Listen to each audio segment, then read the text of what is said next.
네, 반갑습니다. 이 시간 예배 오신 여러분들을 진심으로 환영하고 또 축복합니다. 우리 청담교회는 은혜가 샘솟는 교회, 부흥이 시작되는 교회입니다. 우리 하나님의 위로와 평강이 여러분과 또 여러분의 가정에 함께 하시기 바랍니다. 네, 오늘은 종려주일입니다. 종려주일은 예수님께서 예루살렘에 입성한 날, 그날을 기념하는 절기입니다. 수많은 인파들이 환호하면서 예수님을 맞이했습니다. 종려나무 가지를 흔들면서 호산나 우리를 구원하소서 외쳤지요. 이 종려나무 가지는 구원과 승리와 왕권을 상징합니다. 적들을 물리치고 구원과 평화를 가져오는 개선 장군을 맞이하듯이 많은 사람들이 어린 나귀를 타신 예수님을 맞이한 겁니다. 그런데 스가랴 선지자가 무려 550년 전에 이 장면을 그대로 환상 가운데 목도하며 이 날이 이를 것에 대해서 예언을 하게 됩니다. 장차 오실 메시아는 정복자의 모습이 아니다. 온유한 모습으로 어린 나귀를 타고 오실 것이다. 그렇게 예언을 했습니다. 일반적으로 우리가 알고 있는 개선 행렬은 순백의 흰 말을 타고 혹은 4마리의 말이 이끄는 사두마차, 전차를 앞세우고 보통 행렬을 하게 되지요. 이것은 군사적인 승리, 권위, 위엄, 영광을 상징하는 겁니다. 강한 힘과 권세를 가진 정복자가 입성하여 이제부터 무력으로 지배할 것이니 너희들은 숨죽이고 이 정복자를 맞이하라, 그런 뜻입니다. 하지만 어린 나귀는 평화의 상징이죠. 하나님께서 보내실 메시아는 사랑과 화해와 겸손으로 백성을 다스리시는 평강의 왕이시다, 이것을 선언하는 겁니다. 유대인들이 종려나무 가지를 흔들고 예수님을 맞이한 것은 바로 그 스가랴가 예언한 메시아, 그분으로 오셨다라는 것을 인정하는 거지요. 이 환영 행렬은 즉흥적으로 이루어진 것처럼 보이지만 하나님께서 그의 아들 독생자를 위해서 미리 준비하신 왕의 입성 퍼레이드였습니다. 또 하나님의 나라가 이제 시작되었다라는 것을 선언하는 역사적인 순간이지요. 당시 예루살렘은 종교 권력자들과 또 로마 제국의 압제에 놓여 있었습니다. 백성들은 하루속히 이 로마에서부터 우리를 해방시켜줄 정치적인 메시아, 군사적인 메시아를 기대하고 있었지요. 그러나 예수님은 칼과 폭력으로 오지 않으셨고 백마를 타지도 않으셨습니다. 예수님은 힘과 폭력이 아닌 사랑으로 통치하는 분이십니다. 세상의 왕은 정복과 억압과 무력으로 다스리지만 예수님은 자기 생명을 내어주시는 자기 희생, 헌신, 사랑, 섬김으로 통치하는 분이십니다. 한편 예수님은 어린 나귀의 행렬을 통하여 이제 악한 영들을 향하여 거룩한 전쟁이 시작되었다, 영적 전쟁을 선언하신 겁니다. 동시에 죄와 사망의 권세를 향하여 이제 내가 승리하였다 선언하신 겁니다. 그런데 이 전쟁은 칼과 창으로 치르는 사륙의 전쟁이 아니라 십자가의 용서와 희생으로 치러지는 사랑의 전쟁입니다. 비록 사람의 눈에는 보잘것없고 초라한 행렬처럼 보일지라도 실제로는 하늘과 땅을 뒤흔드는 영적 전쟁이 시작이 된 거지요. 예수님은 이 전쟁을 통하여 모든 수치를 끝내고 크고 위대한 하나님의 영광을 드러내게 됩니다. 이런 의미에서 오늘 이 종려주일은 우리의 모든 수치가 끝나고 영광이 시작되었다는 위대한 선포라고 할 수 있습니다. 예수님은 세상이 알고 있는 방식과는 완전히 다른 왕으로 오셨고 예수님의 통치를 받아들이는 모든 사람들에게는 수치의 끝과 영광의 시작을 허락해 주십니다. 이처럼 수치에서 영광으로 전환되는 놀라운 전환점, 변곡점이 오늘 본문에 등장합니다. 바로 길갈이라는 장소입니다. 여러분, 길갈은 그 이름의 뜻처럼 모든 수치가 굴러간 곳입니다. 이스라엘은 하나님의 백성이었지만 수치 가운데 머물러 있었습니다. 400년간 애굽의 노예라는 수치를 겪어야만 했고 이후 40년간 광야의 떠돌이라는 수치를 받아야만 했지요. 그들은 하나님의 영광을 드러내는 존귀한 존재로 살아가지 못했고 억압과 눌림과 궁핍 가운데 살아야 했습니다. 그러나 오늘 이스라엘은 바로 이 길갈이라는 장소에서 새로운 시작을 맞이하게 됩니다. 마치 예수님께서 겸손히 나귀를 타고 오심으로써 승리를 선언하셨듯이 하나님은 바로 이 장소 길갈에서 수치의 종결, 영광의 시작을 선언하셨습니다.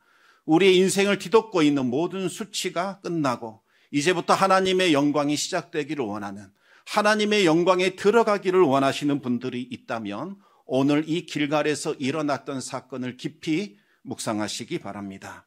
그리고 우리의 모든 수치가 예수 그리스도의 십자가와 부활을 통하여 이미 영광으로 변화되었음을 깨닫는 시간 되기를 우리 주님의 이름으로 축원합니다.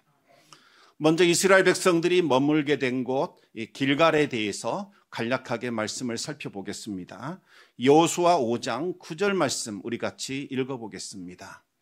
여호와께서 여호수아에게 이르시되 내가 오늘 애굽의 수치를 너희에게서 떠나가게 하였다 하셨으므로 그곳 이름을 오늘까지 길갈이라 하느니라. 아멘.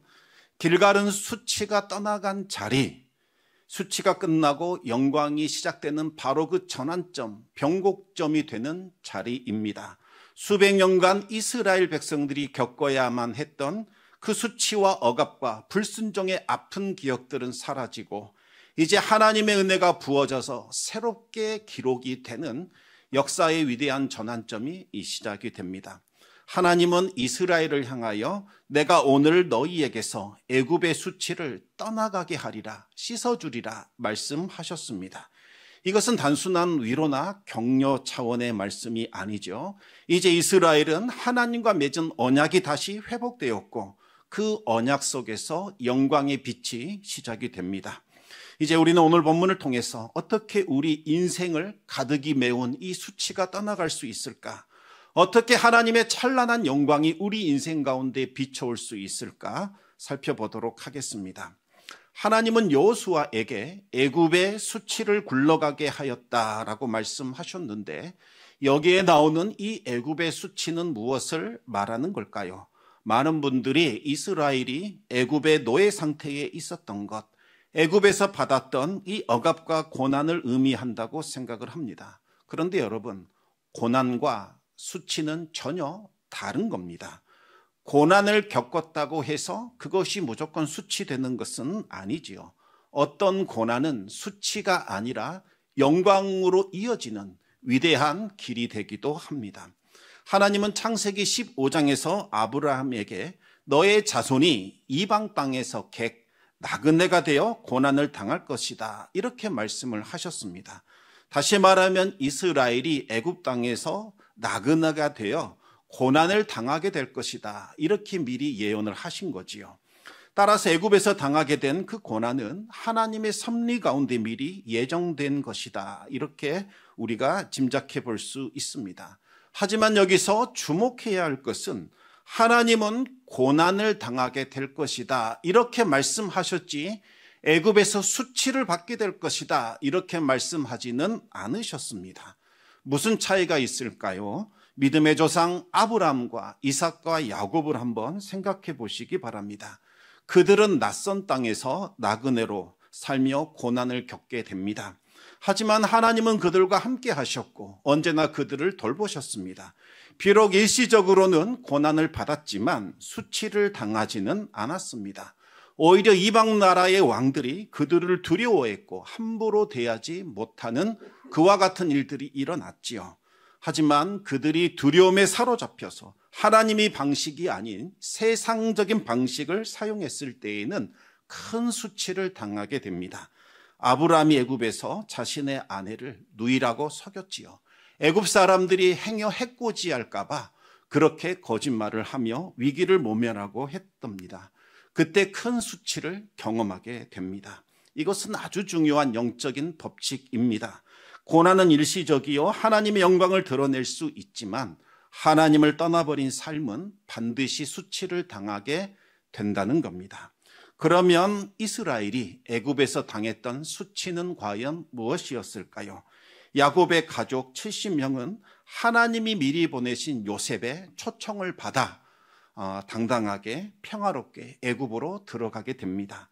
기근의 때임에도 불구하고 애굽이라는 낯선 나라에 들어갔지만 하나님의 특별한 은혜로 그들은 고센이라는 땅에서 번성하며 축복을 누릴 수 있었습니다.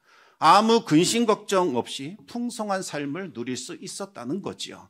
하지만 그들은 점차 애굽의 풍요로움에 젖기 시작했고 하나님을 더 이상 기억하지 않았고 하나님을 예배하지도 않았습니다.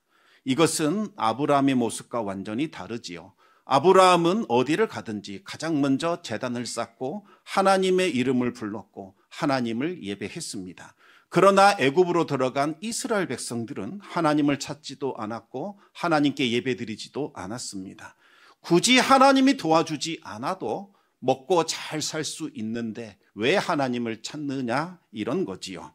그러나 하나님을 알지 못하는 새로운 왕 바로가 등장하면서 상황이 완전히 바뀌게 됩니다. 이스라엘은 더 이상 보호받지 못하게 되고 오히려 억압과 업신여김을 당하는 수치의 대상으로 전락하게 됩니다. 애굽의 왕 바로는 나그네로 들어와 있는 이스라엘을 업신여겼을 뿐만 아니라 이제는 애굽을 위하여 고된 노동을 해야 하는 종으로 부리기 시작을 합니다. 심지어 갓난 아이들을 강물에 던져 죽이는 인륜을 저버리는 만행까지 저지르게 되지요. 이것은 고난을 넘어선 수치입니다. 수치는 단순히 외적인 고난을 말하는 것 아닙니다.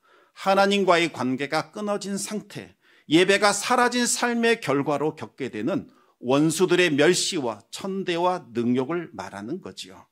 여러분, 하나님의 백성들이 세상의 핍박이 두려워서 세상 사람들처럼 행세하고 그들과 어울려 살면 세상이 인정해주고 존중해주고 잘했다 칭찬할까요? 그렇지 않지요. 오히려 조롱하고 짓밟으려고 합니다. 예배가 멈추는 순간 영광도 멈추게 되는 겁니다. 이름만 하나님의 백성일 뿐 하나님의 영광이 없는 상태, 비참한 상태로 살아가게 되는 거지요. 원수들의 발 아래 짓밟히게 되는 겁니다. 이것이 바로 애굽에서 겪었던 참담한 수치의 본질이었던 겁니다. 여러분, 우리들의 삶은 어떠합니까? 하나님의 사람이라는 타이틀만 있고 정작 삶의 자리에서는 하나님의 영광을 경험하지 못하는, 그저 무기력하게 세상 앞에 눌려있는 그와 같은 모습은 아닙니까? 예배는 드리고 있지만 예배의 감격은 사라진 지 오래되었고 하나님께 형식적으로 기도하지만 하나님을 만나지 못하는 그와 같은 상태에 머물러 있지는 않으십니까? 말씀을 듣고 있지만 여전히 내 삶의 우선순위는 세상의 가치에 두고 있다면 우리는 하나님의 사람이라는 이름으로 불리기에 너무나 민망한 상태에 머물러 있는 거지요. 그러나 하나님은 애굽의 수치를 그대로 남겨두지 않으십니다. 자비로운 손길로 우리를 다시 언약의 자리, 예배의 자리, 회복의 자리로 초대해 주십니다.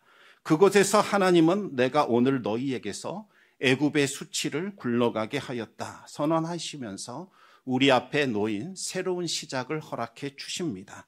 단순히 육체적인 고난만 끊어버리시는 것이 아니라 예배 없이 살았던 수치스러운 과거까지 완전히 끝내시고 이제는 언약 백성으로 살아갈 수 있도록 새로운 시작을 우리에게 허락해 주시는 거지요. 그렇게 본다면 이 길갈이라는 장소는 단순히 이스라엘이 진을 치고 머물렀던 곳이 아니라 신앙의 위대한 전환점이라 할 수 있습니다. 이제 이스라엘은 하나님을 붙들지 못했던 과거를 뒤로 하고 다시 하나님을 예배하며 하나님의 언약 안으로 들어오게 됩니다. 길갈은 수치가 떠나가고 하나님의 영광이 시작되는 곳입니다. 하나님은 지금 우리들을 향하여 길갈로 들어오라 초대하고 계십니다. 어떻게 이스라엘은 이 길갈이라는 장소로 들어올 수 있었을까요? 핵심 비결은 순종입니다. 이스라엘은 말씀 붙들고 믿음으로 순종하여 요단강을 건넜지요. 요단강을 건넜다는 것은 단순히 장애물을 극복했다라는 것이 아니라 하나님의 약속을 신뢰하고 온전히 순종함으로써 수치스러운 과거와 완전히 결별하고 새로운 영광으로 나아가는 거룩한 여정이었던 겁니다. 말씀 앞에 순종하자 요단강이 갈라졌고 마른 땅처럼 건너게 됩니다. 그런데 이 기적을 단순히 이스라엘 백성들만 목격한 것이 아니었습니다. 미리 첩자들을 숨겨두어 이스라엘의 모든 동태를 살피던 가나안 사람들도 그 소식을 듣고 이제 두려움에 떨며 완전히 사로잡히게 됩니다. 여호수아 5장 1절 말씀을 우리 같이 읽어보겠습니다. 요단 서쪽의 아모리 사람의 모든 왕들과 해변의 가나안 사람의 모든 왕들이 여호와께서 요단물을 이스라엘 자손들 앞에서 말리시고 우리를 건너게 하셨음을 듣고 마음이 녹았고 이스라엘 자손들 때문에 정신을 잃었더라. 하나님께서 분명히 내가 왕벌 전략으로 너희의 대적들을 무너뜨리겠다 약속하셨는데 이제 그 약속이 실제로 성취되고 있는 겁니다. 왕벌 전략이 무엇입니까? 하나님께서 미리 왕벌을 보내셔서 그 벌들이 가나안 족속을 쫓아내는 전략입니다. 하나님께서 이스라엘보다 먼저 대적의 땅, 그 가나안으로 들어가셨고 그들의 마음에 공포와 두려움을 집어넣으셨습니다. 이스라엘을 위한 승리를 미리 예비해 놓으신 거지요. 하나님께서 이스라엘의 순종을 보시자 그들과 맺은 언약을 실행으로 옮겨주신 겁니다. 이로써 이제 온 세상은 알게 됩니다. 이스라엘 백성들은 떠돌이가 아니구나. 보호자 없는, 우리가 막대해도 되는 그런 존재들이 아니구나. 천지의 하나님, 크고 두려우신 하나님이 이들과 함께 하시고 이들을 보호하고 있고 이들을 위하여 싸워주시는 분이시구나. 그 사실을 깨닫게 됩니다. 이제 이스라엘은 더 이상 수치 안에 머물지 않고 하나님의 영광 가운데 있다는 것이 증명되었습니다. 하나님께서 직접 전쟁의 한복판으로 들어오셨고 이제는 하나님의 승리가 시작이 되는 거지요. 여러분, 이 사건은 아주 중요합니다. 우리가 믿음으로 순종할 때에 하나님은 우리들의 모든 수치를 벗겨주시고 영광의 옷으로 갈아입혀 주십니다. 우리가 하나님을 신뢰하고 순종할 때에 위대한 기적의 역사가 시작이 되고 그 다음 일들이 진행됩니다. 이스라엘이 믿음으로 요단강을 건너 첫 번째 승리를 거두게 됩니다. 그러자 하나님은 두 번째 단계로 그들을 인도해 주십니다. 여호수아 5장 2절 말씀을 우리 같이 읽겠습니다. 그때에 여호와께서 여호수아에게 이르시되 너는 부싯돌로 칼을 만들어 이스라엘 자손들에게 다시 할례를 행하라 하시매. 여러분, 할례라는 것은 단순히 종교적인 의식이 아닙니다. 하나님의 백성이다, 나는 하나님의 자녀다 라는 그 정체성을 내 몸에 새기는, 각인시키는 서약입니다. 나는 하나님과 언약을 맺은 하나님의 사람이다 라는 것을 드러내는 외적인 표징이라는 거지요. 그러나 광야에서 태어난 자들은 이 할례를 받지 못했습니다. 왜 그랬을까요? 광야 생활이 너무나 바쁘고 상황이 여의치 않았기 때문일까요? 아닙니다. 불순종했기 때문입니다. 하나님이 의도적으로 언약의 표시인 이 할례를 보류시킨 겁니다. 두고 보겠다.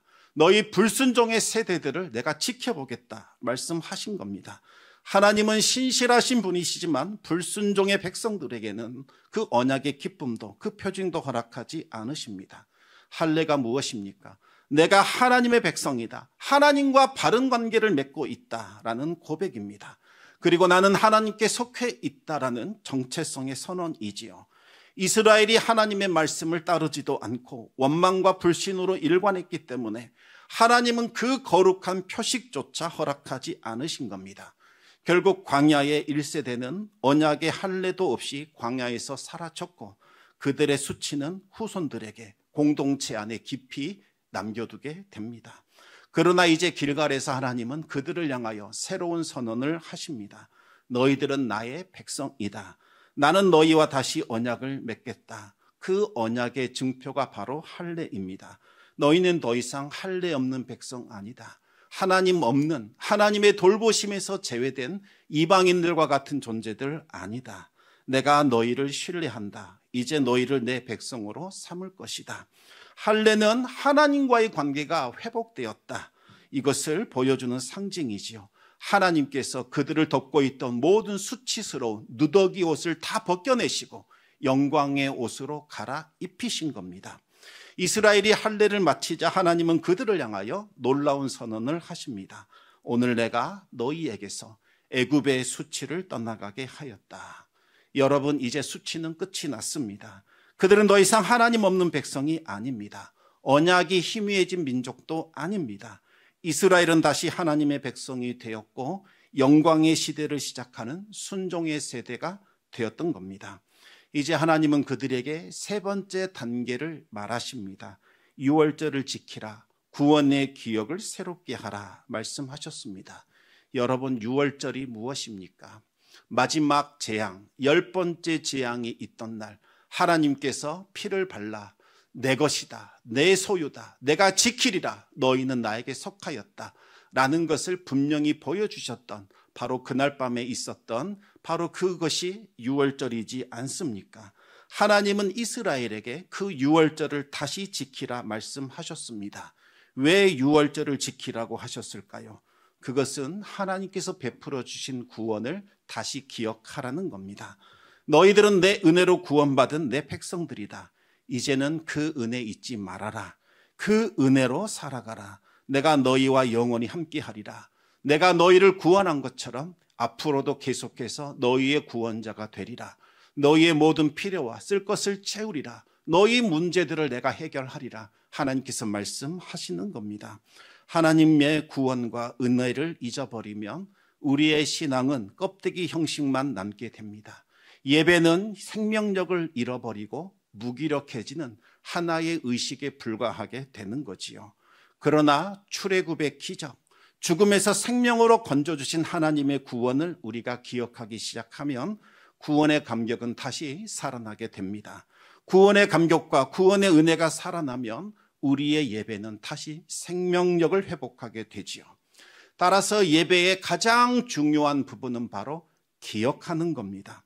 하나님이 행하신 위대한 기적들, 하나님께서 베푸셨던 수많은 은혜들을 기억하면서 하나님을 높이고 찬양하는 것, 이것이 바로 예배의 본질이지요. 우리가 영과 진리로 이와 같은 예배를 드릴 때에 이전에 베풀어 주셨던 그 구원과 은혜가 지금 우리 삶 속에서 다시 살아나게 됩니다. 재현된다는 거지요. 그 은혜가 지금 현재의 은혜로 다시 되살아납니다. 따라서 우리가 매일 풍성한 은혜로 충만해지고 싶다면 새로운 은혜말을 구할 것이 아니라 이전에 받아 누렸던 수많은 구원의 순간들, 그 은혜의 경험들을 기억하고 감사하셔야 합니다. 그럴 때 그 구원과 그 은혜들은 지금 이 자리에서 다시 살아 움직이게 되는 겁니다. 하나님은 이 유월절 절기를 통하여 새롭게 말씀하셨습니다. 너희들은 구원받은 자들이다. 내가 너희들을 구원했고 너희들을 살렸다. 내가 너희들을 내 백성으로 다시 부르니 너희는 내 안에서 다시 시작하라. 여러분, 예배는 상처 입은 우리들을 다시 회복시켜 줍니다. 예배를 통해서 우리는 수치에서 벗어나 영광으로 옷 입게 되지요. 이스라엘은 이 유월절을 통하여 상처받았던 마음, 오랜 노예 생활로 짓눌렸던 그 아픈 마음을 다시 회복할 수 있었습니다. 그리고 이 유월절 행사가 끝나자 길갈에서의 마지막 전환점이 찾아오게 됩니다. 40년 동안 하늘에서 내리던 만나가 이제는 더 이상 내리지 않게 된 거지요. 여러분, 만나가 그쳤다, 어떤 의미일까요? 이제부터 더 이상 기적은 없다, 그런 의미일까요? 그렇지 않지요. 이제는 너희가 새로운 시작으로 들어간다, 이것을 말하는 겁니다. 광야의 훈련소 생활은 이제 끝났다. 이제 너희가 자대 배치를 받아 약속의 땅에서 영광의 존재로 살아간다, 이것을 말하는 겁니다. 광야는 일용할 양식만 채워지는 바로 그 경험을 하는 곳입니다. 그 경험을 통해서 우리 걱정할 필요 없구나. 하나님이 날마다 우리의 쓸 것을 채워주시는구나. 우리를 먹이시고 입히시고 돌보시는 분이시구나. 지금 당장 눈앞에 돈이 없어도 양식이 없어도 걱정할 필요 없겠다. 하나님이 주시리라 말씀하셨으니, 하나님이 나의 보호자라 말씀하셨으니 하나님이 채워주실 것이다. 이것을 훈련받는 장소가 바로 광야입니다. 사람이 눈에 보이는 떡으로 사는 것이 아니라 하나님 말씀이면 충분하다. 그 말씀대로 이루어질 것이다라는 것을 믿고 신뢰하는 훈련이 바로 광야에서 이루어진 겁니다. 그러나 가나안 땅은 다르지요. 이제는 복의 근원으로 살아가야 합니다. 매일 딱 먹을 양식, 그것만 주어지는 것이 아니라 차고 넘치도록 풍성한 은혜가 부어지게 됩니다. 이제부터 이스라엘은 풍성하게 받은 은혜를 주변 사방으로 흘려보내는 복의 원천, 복의 통로, 복의 근원으로 살아가게 됩니다. 이것이 바로 제사장 나라의 사명입니다. 이스라엘은 이제 하나님의 백성으로서 땅을 일구어야 합니다. 씨를 뿌려야 합니다. 수확하여 자신뿐만 아니라 다른 사람들을 먹이고 입히고 살리는 치유와 생명의 삶을 살아가게 되는 거지요. 여러분, 만나가 끝났다고 해서 하나님의 동행하심이 끝난 것 아닙니다. 만나가 멈췄다고 해서 은혜의 삶이 멈춘 것도 아니지요. 오히려 이제부터 이스라엘은 약속의 땅에 들어가 영광의 삶을 본격적으로 살아가게 됩니다. 더 이상 광야의 떠돌이가 아니라 약속의 땅에 심겨진 거룩한 나무, 거룩한 백성들, 풍성한 열매를 맺는 자들로 살아가게 되는 거지요. 수치를 끊어버리고 은혜를 기억하며 책임 있는 영광의 삶을 사는 사람들로 변화되었던 겁니다. 이것이 바로 길갈에서 주어진 새로운 정체성입니다. 오늘 하나님은 우리에게 묻고 계십니다. 너희들은 내 백성이냐? 너희들은 나의 구원을 기억하고 있느냐? 너희들은 여전히 과거의 실패, 수치, 아픔에 매여 있느냐? 아니면 이제는 떨어버리고 나의 영광 안으로 들어오겠느냐? 여러분, 결단하시기 바랍니다. 길갈은 단순한 장소가 아니라 믿음으로 들어가는 하나님의 영광의 문입니다. 이제 우리가 응답할 차례입니다. 지금 이 예배의 자리가 여러분의 영적인 길갈 되기를 바랍니다. 영광의 문을 통과하시기 바랍니다. 믿음으로 발을 내딛고 순종으로 나아가시기 바랍니다. 진정한 예배를 통하여 여러분의 정체성을 다시 회복하시고 과거에 베푸셨던 수많은 은혜들을 다시 지금 이 자리에서 재현해내시기 바랍니다. 그러면 하나님이 여러분에게 이렇게 말씀하실 겁니다. 오늘 내가 너에게서 모든 수치를 떠나게 하였다. 이제 너는 나의 백성이다. 너를 통하여 나의 영광이 시작될 것이다. 여러분, 모든 수치는 끝났고 이제 하나님의 영광이 시작되었습니다. 이것이 바로 길갈의 영성이요, 바로 종료주일의 영성입니다. 예루살렘에 낙이 타고 입성하신 우리 예수님을 통하여 이 일이 성취되었습니다.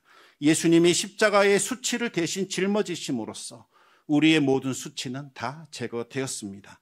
그리고 예수님의 부활에 참여함으로써 우리는 영원한 영광 안으로 들어가게 되었습니다. 오늘부터 고난주간이 시작이 됩니다. 여러분, 고난주간의 핵심은 단순히 고난을 기억하는 것이 아니지요. 주님과 연합하는 겁니다. 수치를 벗어버리고 하나님의 영광에 참여하는 것, 이것이 바로 고난주간에 우리가 해야 할 일입니다. 이번 한 주간 특별 새벽 기도와 금식을 통하여 주님의 고난을 깊이 묵상하시고 주님과 연합하시기 바랍니다. 믿음의 순종으로 요단강을 건너시고 할례를 받으시고 유월절을 지키시고 가나안의 소산을 먹는 영적 여정을 함께 걸어가시기 바랍니다. 그리하여 모든 수치가 씻겨지고 하나님의 영광이 시작되는 그 은혜를 풍성하게 누릴 수 있기를 우리 주님의 이름으로 축원합니다.